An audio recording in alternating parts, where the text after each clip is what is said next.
Hello, Pastor. You sure got here quickly, and I'm glad you did. That fellow I called you about is sinking fast. He's a charity patient, doesn't know a soul in town, but he wanted to talk to a minister. How long may I stay with him, Doctor? Until it's over, if you wish. Well, then there's no chance for him at all? None. We've done all we can. Somehow it seems a little strange that a fellow like that should die in a charity ward. But I'm glad he won't be alone.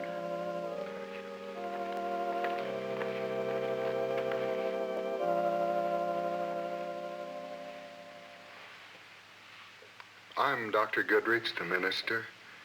Is there anything I can get for you or do? It's just one thing. Someone's got to tell my mother.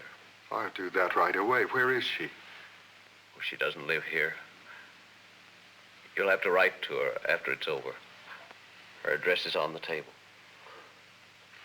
What would you like for me to say to her? I don't know. My life's been pretty much a failure. I've never made any money. I've never made a name for myself. Mom always wanted me to be somebody, someone important. And I never made the grade. Well, both my brothers were successful. Mom will be taken care of. But it'll be hard for her to take my ending up a charity patient like this after all she did to get me started. Just try to soften the blow as much as you can. I don't know what you can say about a man who spent most of his life doing just what he liked. What sort of things did you like to do? Oh, I was an actor by profession. And I used to enjoy doing a big show in front of a packed house. But you know the kind of audience I like best? A bunch of freckle-nosed, dirty-faced kids gathered on a street corner, laughing at some simple trick I'd done. Children have been my weakness.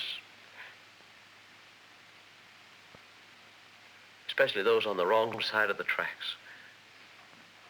The kind that couldn't pay an admission price if their lives depended on it. They must have appreciated your taking time with them. Oh, they did. At any rate, I hope they liked it. Because I ended up doing nothing but that. Entertaining kids on street corners, the sidewalks, the orphanage, everywhere. Did you give up acting? Oh, not voluntarily. I had to after a while.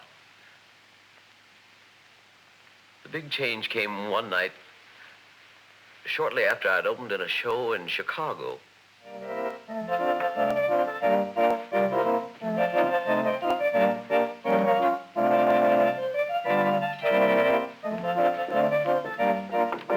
Come in.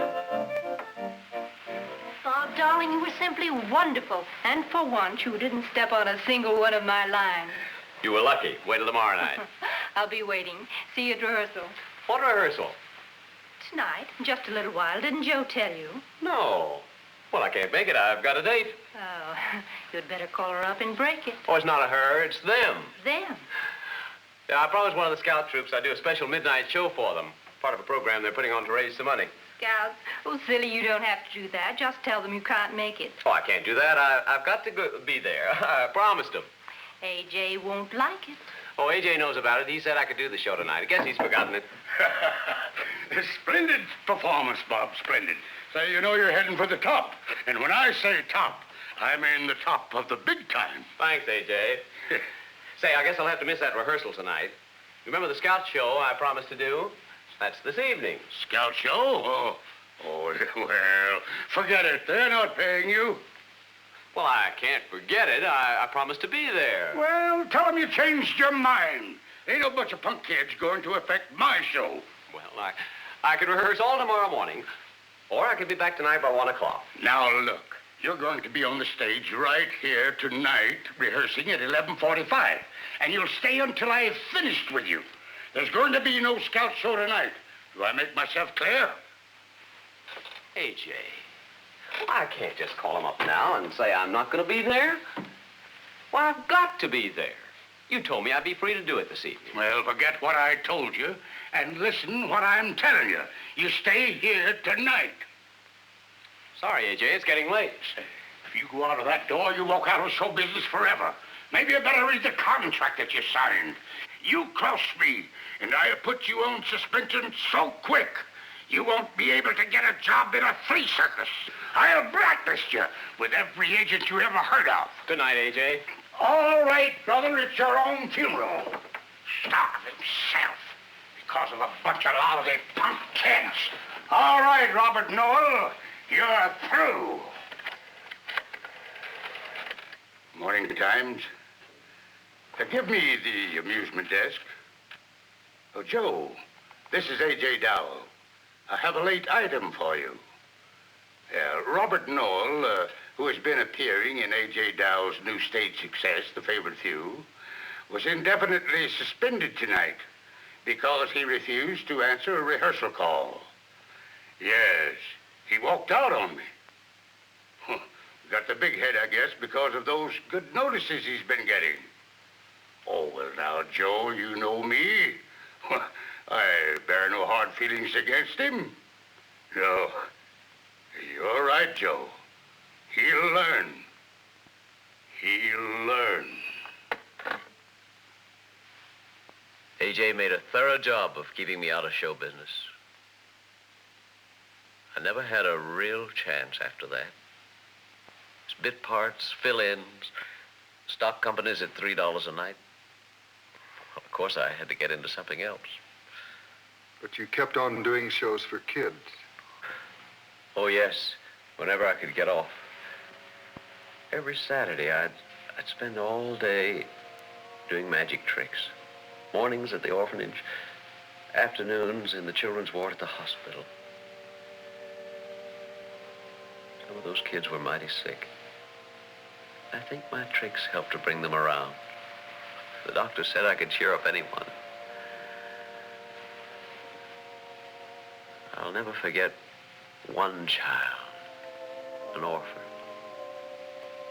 Last time she smiled, it was at me. Oh, there were so many. But you know, I think I remember every child I ever performed for.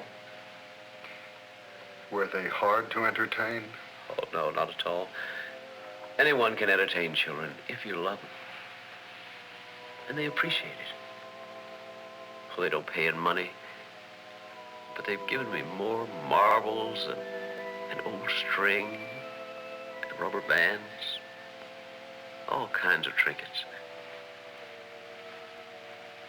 Like this one. Don't ask me what it is. You remember that scout show that A.J. didn't want me to do? Well, after the show, they presented me with this. I've kept it all this time trying to figure out what it is.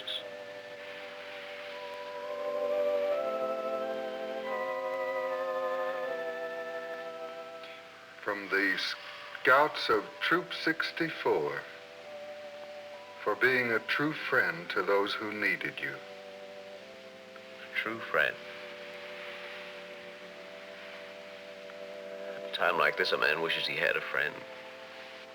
You've got friends by the thousands, I'd say.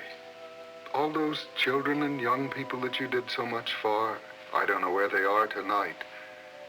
But you can be sure that if they knew you were here, there would be such a torrent of childish voices trying to say thank you for what you'd done for them that it would shake this hospital to its very foundations. Can you explain to my mother? Can you tell her at least I'm sorry I was less than she wanted me to be? I can tell her that I'm thankful for the privilege of knowing her son, even for a few minutes. I can tell her that in him I have found one who served his fellow man with that kind of selfless giving that stands highest in the sight of God. In the sight of God. I wonder how a man who's wasted his life stands in the sight of God. You haven't wasted your life. You've given yourself in service to bring cheer to those who needed it. You've sacrificed even your own welfare to give pleasure to others. You know, the first requisite of greatness is service to one's fellow man.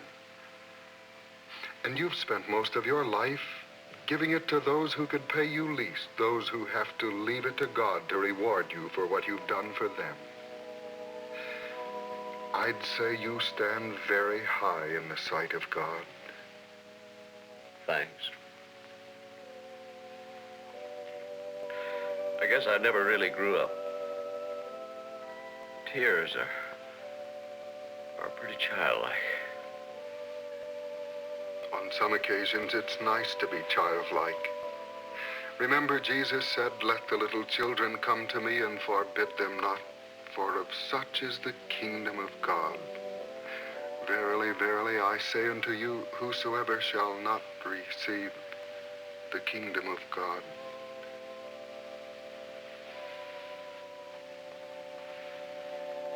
I am the resurrection and the life. He that believeth on me, though he were dead, yet shall he live. And whosoever liveth and believeth on me shall never die.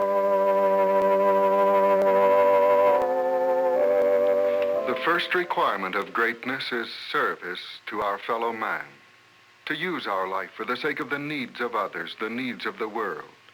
This may not always be the standard we find around us, but the church will not let us forget that this is the eternal measurement of greatness in the sight of God. Let me read these words from Mark's Gospel. They had disputed among themselves who should be greatest. And he sat down and called the 12 and saith unto them, If any man desire to be first, the same shall be last of all, and servant of all.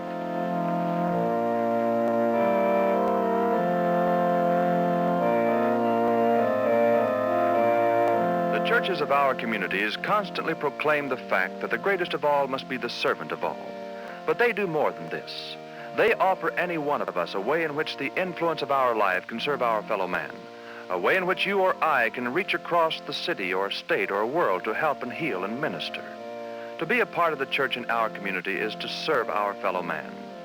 It's a way in which our life can count for something great and enduring.